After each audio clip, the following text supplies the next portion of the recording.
मेरी दीदी के शादी हुई करीब 6 साल हो चुके हैं, लेकिन अभी तक उनके कोई बच्चा नहीं हुआ है। वह इसी चिंता में दिन रात रहते हैं कि काश उन्हें भी बेटा या बेटी बच्चे हो जाए, लेकिन किस्मत को तो कुछ और ही मंजूर था। दीदी और जीजा जी हर तरह से कोशिश करके हार चुके थे। उन्होंने कई डॉक्टर को भी दिखाया, लेकिन कुछ भी नहीं हो सका।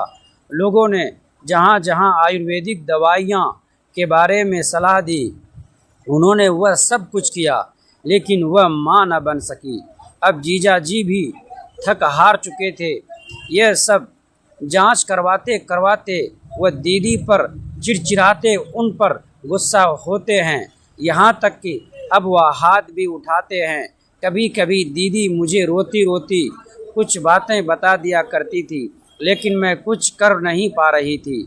मैं बस दीदी को सांत्वना देती कि एक दिन सब कुछ ठीक हो जाएगा। दोस्तों, बहुत ही रोमांचक कहानी है, पूरा सुनिएगा ज़रूर। दोस्तों, वीडियो में आगे बढ़ने से पहले एक छोटा सा रिक्वेस्ट है कि वीडियो को लाइक और हमारे चैनल को सब्सक्राइब ज़रूर कीजिएगा और प्यारा सा कमेंट भी ज़रूर कर दीजिएगा। दोस्तों, चलते हैं आज की कहानी की तरफ। तुम भी माँ बन जाओगी, चिंता मत करो। लेकिन दीदी के गर्भवती न होने की वजह से माँ पापा और हमेशा परेशान रहते हैं। बस ऐसा लगता कि दीदी माँ बन जाए, उन्हें भी माँ होने का सुख मिले, जीजा जी का प्यार उन्हें वापस मिल जाए। लेकिन यूं ही अच्छे से 7 साल लग गए, लेकिन अभी तक वह माँ न बन सकी। दीदी के सास ससुर ननंद और जेठानी पहले से ही दीदी को ताने मारते हैं कि इतने साल हो गए हैं, लेकिन अभी तक इसका गर्भ न ठहरा।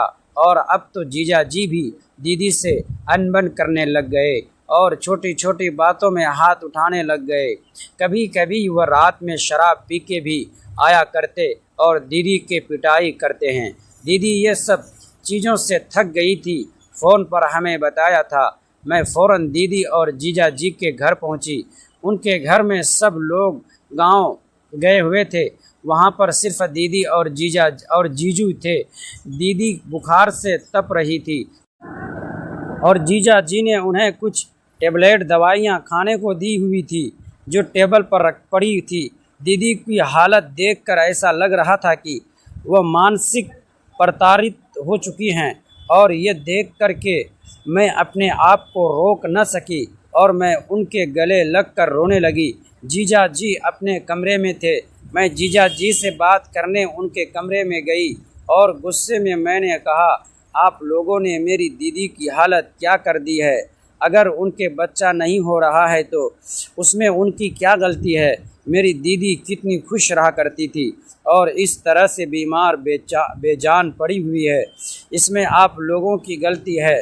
जीजा जी, आप तो पहले ऐसे नहीं थे। आप दीदी से बहुत प्यार किया करते थे। घर के लोगों के साथ साथ आप ही बदल गए और दीदी के परेशान करने लगे, यहाँ तक कि आप उन पर हाथ उठाते हो। या दीदी ने मुझे खुद रोते रोते परेशान हो करके बताया था, आपको इस समय दीदी का साथ देना चाहिए, लेकिन आप शराब पी करके आते हो और उन पर हाथ उठाते हो। ये कहकर मैं रोने लग गई।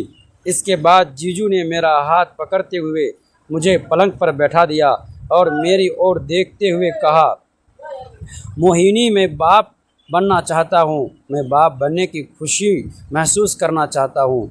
इतने साल हो गया मेरे जीवन में यह खुशियाँ नहीं आ सके।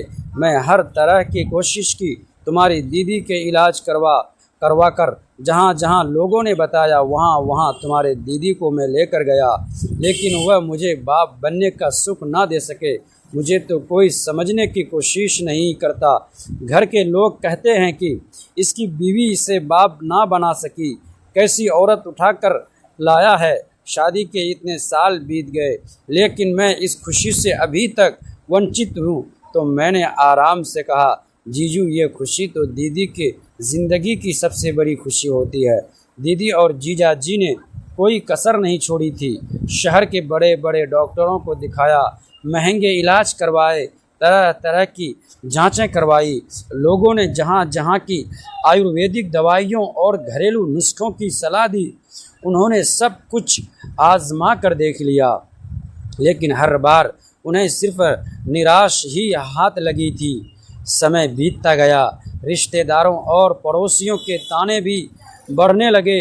कोई कहता इतने साल हो गए अभी तक कोई खुशखबरी नहीं आई, तो कोई सलाह देने लगता कि फलां बाबा के पास जाओ, फलां मंदिर में मन्नत मांगो।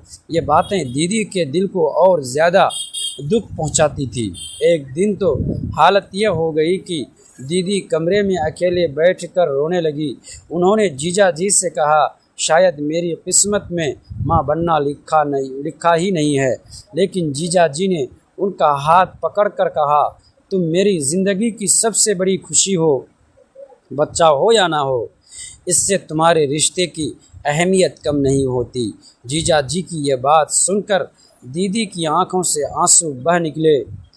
उस दिन पहली बार उन्हें एहसास हुआ कि ज़िंदगी की खुशी सिर्फ एक चीज़ पर निर्भर नहीं करती। उन्होंने खुद को संभालना शुरू किया और धीरे धीरे अपनी ज़िंदगी को नए नज़रिए से देखने लगी। फिर एक दिन उनकी ज़िंदगी में ऐसा मोड़ आया जिसकी किसी ने कल्पना भी नहीं की थी। एक खबर ने पूरे परिवार को खुशी से झूमने पर मजबूर कर दिया था। जिस उम्मीद को सब खत्म मान चुके थे, वही उम्मीद एक नई रोशनी बनकर उनके घर में लौट आई। दीदी और जीजा जी ने हर संभव कोशिश की। उन्होंने बड़े बड़े डॉक्टरों से इलाज करवाया, कई अस्पतालों के चक्कर लगवाए, अनगिनत जांचें करवाई।